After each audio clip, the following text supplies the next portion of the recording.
Hey guys, this is Jay with Tactimav, and today we're going to cover the Bushwacker fender flare installation.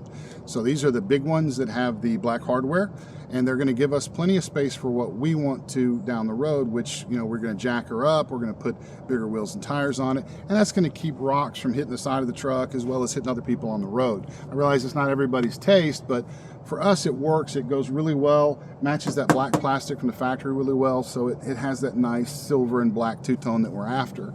Now, there's a couple of things to bear in mind on this. One thing is, of course, that huge, wheel gap that I was talking about earlier. And what we're going to do temporarily is put some wheel spacers on there to kind of push them out a little bit. We'll do a video on that as well. So that's a solution for folks that maybe don't want that unsightly gap, but want to just run stock wheels and tires for miles per gallon or what have you. Now, the second thing is on the seal to the paint, right? Even Bushwacker will warn you on this, that sand and stuff can get in there. It can really mess up the paint. There's a lot of pressure on that. You'll see that in the video. It really is going to damage your paint over time, right? So if you're worried about your paint, now with us we vinyl wrap, no biggie. But if you're worried about your paint, then you could just get some clear PPF and run it up against that fender line. And then that'll, you can push up against that and that'll protect your paint. So that's one way that you can do that. So enjoy the video. Appreciate you guys for supporting us so much, and don't forget to hit that like and subscribe button. Appreciate y'all.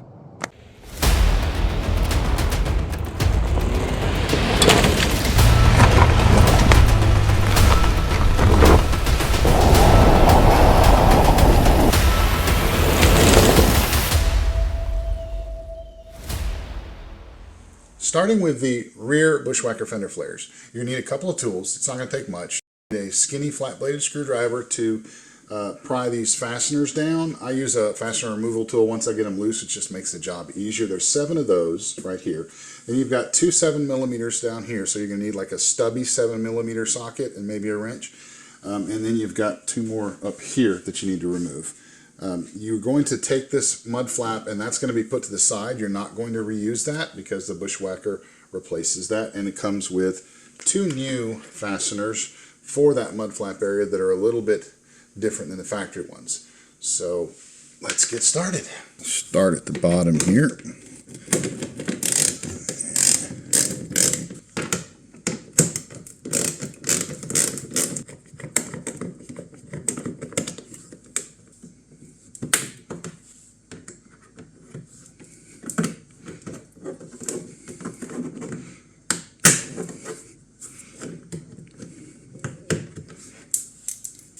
So once you have these out, you've got a clip that kind of goes down here and one that comes this way.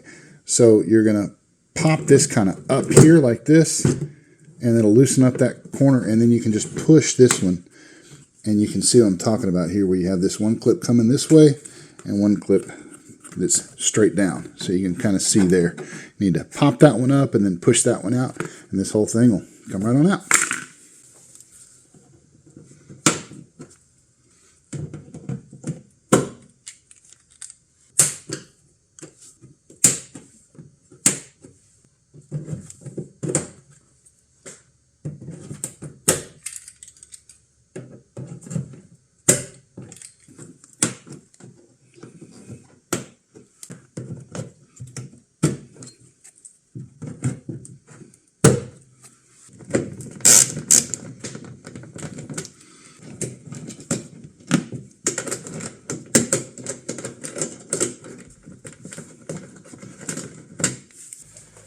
Ready to put it in. It helps if you have a friend, or in this case, my boy Hunter helping me.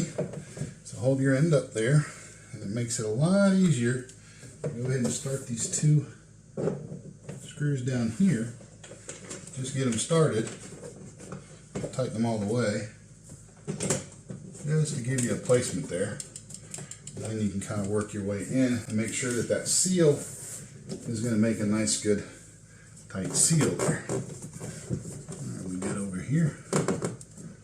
Hold on a second. There we go. A little higher. There we go. Alright, now just hold what you got. And I'll start. I'll put one in here. And this takes an enormous amount of pressure. Does it ever? Get some gloves here.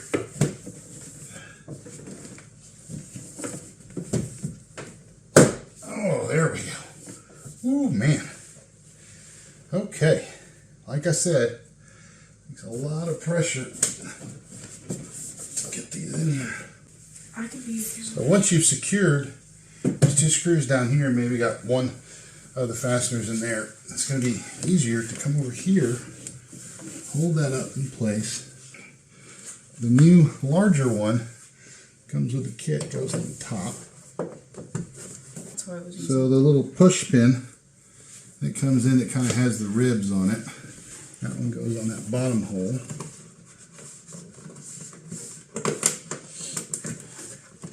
There we go. Now you can relax, it's secured.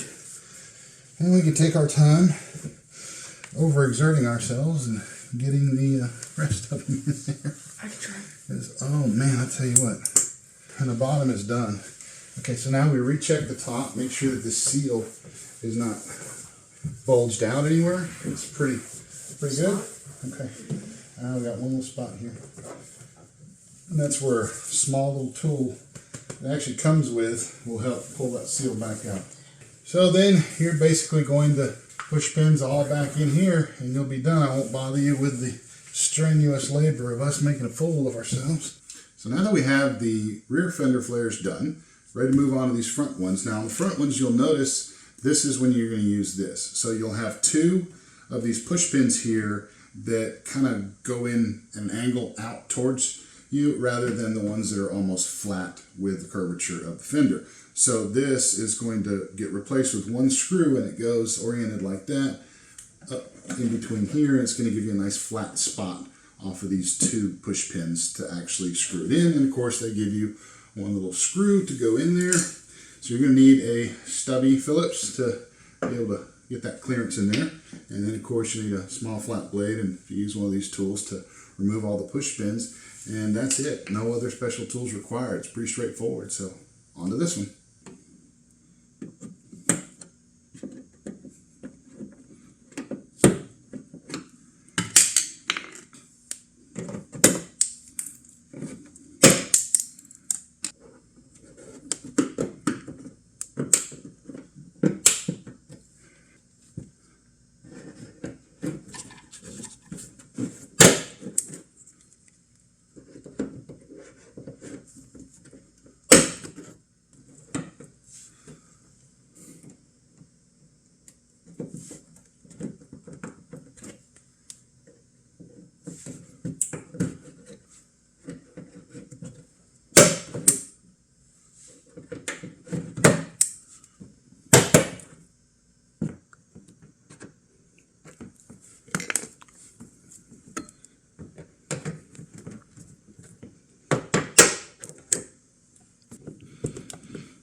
So we've got that bracket in here. Now I would start by putting the screw in on that bracket once you get everything lined in over here.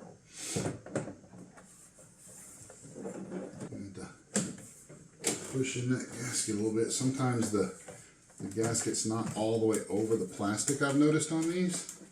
So you got to kind of work it up in there a little bit, or else you'll be fighting this thing the whole way, because there's a little channel that fits in there. In fact, one of the gaskets was messed up from the factory, and I contacted Bushwacker about it, and they were super cool and really kind about it and got me a whole new roll of gaskets for these front fenders. Still a little off there. Hard sometimes to get this one set up. You know, once you get that first screw in there, or like in the back, you know, you get a screw or a pin in there or something, it's not so bad. But boy, when you first put that first one in,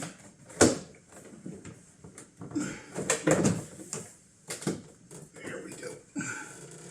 Because you really got a lot of pressure on there. Okay. Like I said, I wouldn't tighten it up all the way, but I'd get it started in there good. That way. Oh, you can relax now.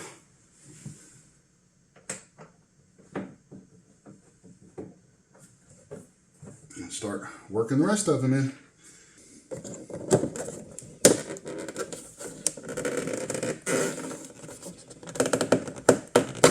Oh, damn, that hurt. So, I'm actually having to put my knee in my whole leg and put pressure to get these lined up. I don't know if that's because of the vinyl being thicker or just the new gasket, but boy, there we go. That one started. The other shouldn't be too bad.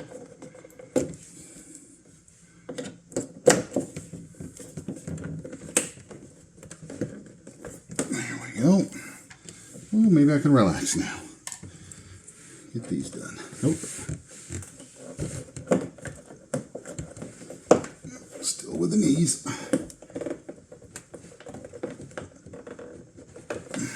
Whew. Okay, that one might require some more work. At least this one's easy.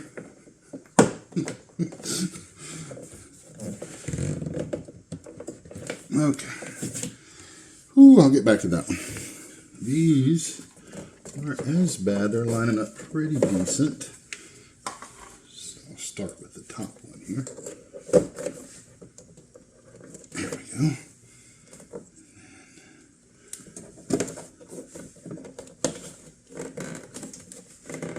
There we go. And the last one, I was pushing on it. I actually need to pull it out a little bit because it's not quite under as much pressure. Now that all the clips are in, I'll go ahead and tighten that bad boy up. So you're going to run into some of these push pins that are just not going to want to go in easy. They're not going to play nice, right? So that's an old trusty rubber dead blow here. It's going to come in handy. You're going to probably use this in and just kind of drive them home. Once you get them lined in, your thumbs will thank you because it is quite painful to just put them in there by pressure on some of them. Most of them are okay, they cooperate, but some of them, that gasket, man, it just takes so much pressure to get them in there, but that's what it took to get that one stubborn one and a couple of others on the other side. So, yeah, get yourself one of these as well, and or something that, you know, is not going to mess things up when you go to kind of waylay it on a little bit, because you may have to.